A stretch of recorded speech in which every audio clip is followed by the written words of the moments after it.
अतीत का प्रेम पत्र। आर्यन एक जवान और महत्वाकांक्षी लेखक है जो अपने सपनों को पूरा करने के लिए एक नए शहर में शिफ्ट हुआ था।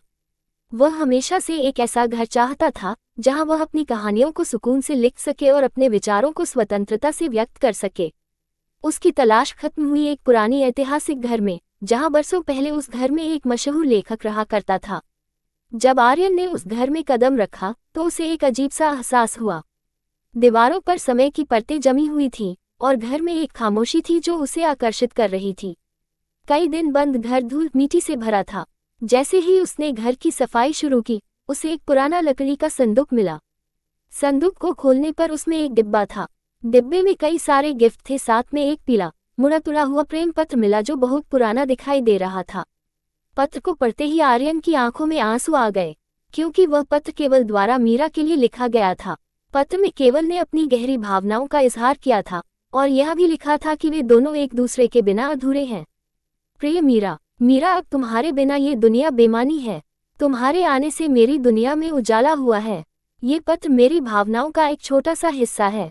मैं चाहता हूँ कि एक दिन हम दोनों कहीं दूर साथ हो, किसी ऐसे संसार में जहाँ सिर्फ हम दोनों हो, जहाँ हम अपना जीवन शुरू करें। अब तुम्हारा प्यार ही मेरी जिंदगी का मकसद है, सिर्फ तुम्हारा, केवल। आर्यन का दिल बुरी तरह धड़कने लगा। उसने तय किया कि वह केवल और मीरा की कहानी को खोजने निकलेगा।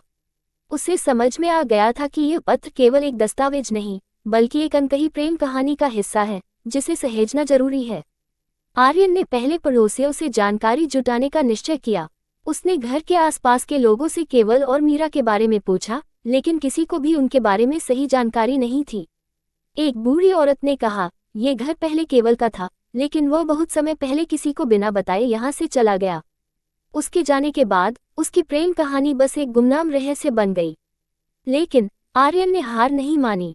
उसने पुराने दस्तावेजों की खोज करने का फैसला किया। वह पुराने शहर के अभिलेखागार में गया, जहां उसने केवल की कुछ पुरानी तस्वीरें और लेख मिले, लेकिन मीरा के बारे में कुछ खास जानकारी नहीं मिली। आखिरकार कड़ी मेहनत के बाद आर्यन को केवल के कुछ पुराने दोस्तों का पता चला। उन्होंने बताया कि केवल एक अद्भुत लेखक था जो अपने लेखों में अपने अधूरे प्रेम का जिक्र करता था। एक दोस्त ने उसे बताया कि केवल और मीरा की प्रेम कहानी एक ऐसी दास्तान थी जिसे समाज ने कभी स्वीकार नहीं किया। आर्यन ने निर्णय लिया कि वह केवल के एक पुराने मित्र रमेश से मिलने जाएगा, जो अब भी उसी शहर में रहता था। रमेश ने आर्यन को बताया कि केवल और मीरा का प्रेम एक ऐसा सफर था जो कठिनाइयों से भरा था। आर्यन ने रमेश से मीरा के बारे में जानकारी मांगी। रमेश ने बताया कि मीरा एक नृत्यांगना थी जो अपने अद्वितीय नृत्य के लिए जानी जाती थी, लेकिन समाज की बुराइयों और पारिवारिक दबाव ने उनके प्रेम को अधूरा छोड़ दिया। मीरा के परिवार ने उसका विवाह किसी और से कर दिया। केवल को ये सहन नहीं हुआ और उसने मीरा के बिना जीने का निश्चय किया। वह अपने आप में सिमट गया और उसकी कला भी एक अंधेरे कोने में चली गई। आर्यन को अब ये समझ में आ गया था कि केवल और मीरा की कहानी सिर्फ एक प्रेम कहानी नहीं, बल्कि एक सामाजिक सच्चाई भी थी। एक दिन आर्यन को पता चला कि मीरा अब भी शहर में रहती है। वह अब बुरी हो गई थी, लेकिन उसकी आंखों में वही चमक थी। आर्यन ने तय किया कि वह मीरा से मिलने जाएगा और उसे केवल के बारे में बताएगा। जब वह मीरा से मिला तो उसने अपनी आंखों में एक अजीब सी चमक देखी। आर्यन ने उसे पत्र के बारे में बताया और उसके चेहरे पर उदासी छा गई। केवल, मैं उसे कभी भूल नहीं पाई। वह मेरा पहला और आखिरी प्यार था, मीरा ने कहा। उसकी आवाज में एक गहराई थी जो उसके दर्द को बयां कर रही थी। आर्यन ने मीरा को बताया कि वह केवल की कहानी को अमर बनाना चाहता है। उसने मीरा से अनुरोध किया कि वह केवल के साथ अपने अनुभवों को साझा करे ताकि वह उनकी प्रेम कहानी को किताब में समेट सके। मीरा ने एक गहरी सांस ली और अपने अतीत को खंगालना शुरू किया। उसने बताया कि कैसे वे दोनों एक दूसरे के लिए जीते थे, लेकिन समाज ने उनके रास्ते में बाधाएं डाली। मीरा के शब्दों में सिर्फ दर्द नहीं, बल्कि प्यार की गहराई भी थी। आर्यन ने मीरा की कहानी को सुनकर एक पुस्तक लिखने का निर्णय लिया।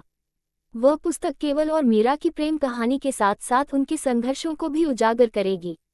बाहर धूप छिटकने लगी थी और आर्यन ने मीरा की आंखों में उम्मीद की एक नई किरण देखी।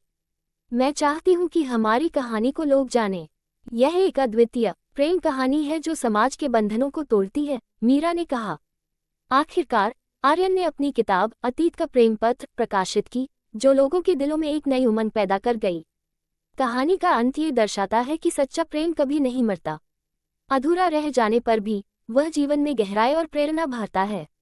आर्यन ने सिर्फ एक प्रेम कहानी को नहीं, बल्कि एक अद्भुत अनुभव को साझा किया। इस तरह केवल और मीरा की कहानी एक अनकही दास्तान बन गई, जिसने सभी को ये सिखाया कि प्रेम की गहराई को शब्दों में नहीं, बल्कि दिल में महसूस किया जा सकता है। प्रेम भले ही मिल न पाए, लेकिन वह कभी मरता नहीं है। अधूरा रह जाने पर भी सच्चा प्यार जीवन में गहराई और प्रेरणा भरता है, जो हमें जीवन के हर रिश्ते में समझ, संवेदना और समर्पण का महत्व सिखाता है। कहानी यह बताती है कि प्यार केवल एक भावना नहीं, बल्कि एक यात्रा है, जिसमें यादें, संघर्ष और अंततः एक नया अर्थ होता है। दोस्तों, ऐसी कहानियां सुनने के लिए चैनल को लाइक और सब्सक्राइब जरूर करें और बेल आइकन को दबाना ना भूलें।